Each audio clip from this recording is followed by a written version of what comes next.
Hey, term papers and lemon capers.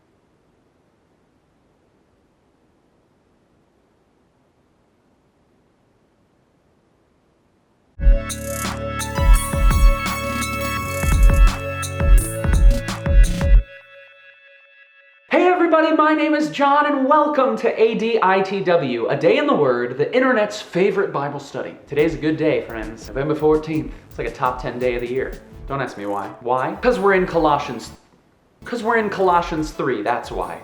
Let's read. Today I want to start by reading in verse 5. Colossians 3 verse 5 says, "Put to death, therefore, whatever belongs to your earthly nature.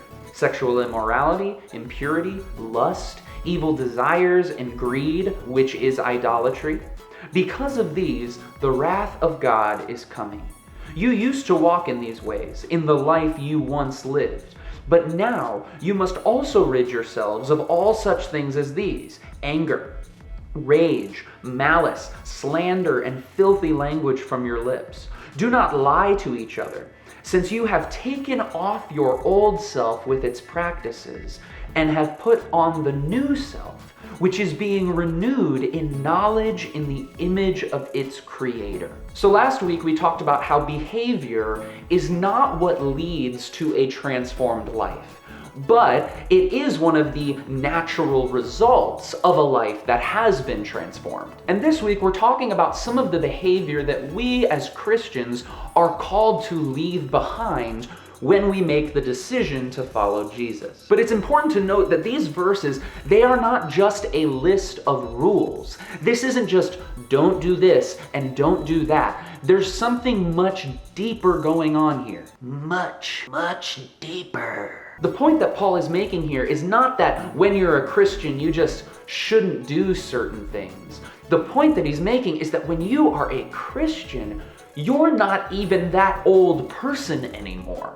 We see it right there in verse 10. It says, "Put on the new self, which is being renewed in knowledge in the image of its creator." I'm not going to pull punches with you. When we choose to follow Jesus, there is a certain obedience that we are called to. However, Christian obedience does not stem from following old rules. It stems from a whole new identity that we are given the minute we say yes to Jesus. So when I fall into a pit of jealousy or judgment over another speaker or YouTuber's success, which happens all the time, by the way, my response shouldn't just be, "Oh, I shouldn't do that anymore."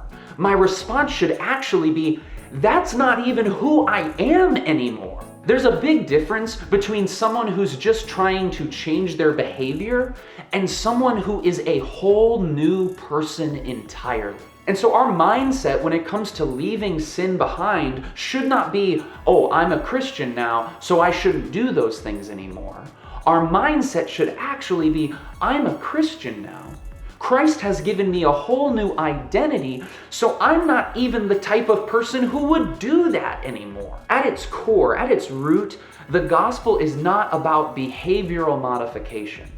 It's actually about taking the person that you were, putting it to death, and being transformed and renewed into a brand new creation. This is the difference between mere behavioral modification and true, deep, and lasting gospel transformation.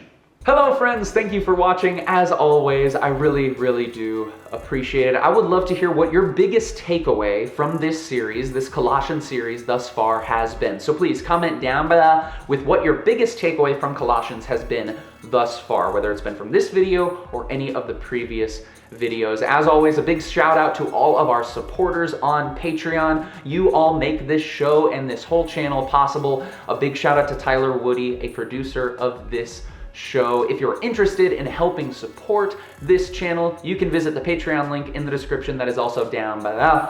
That is all I have for this week. Thank you for watching. I'll see you next week. I love you all. Keep being awesome.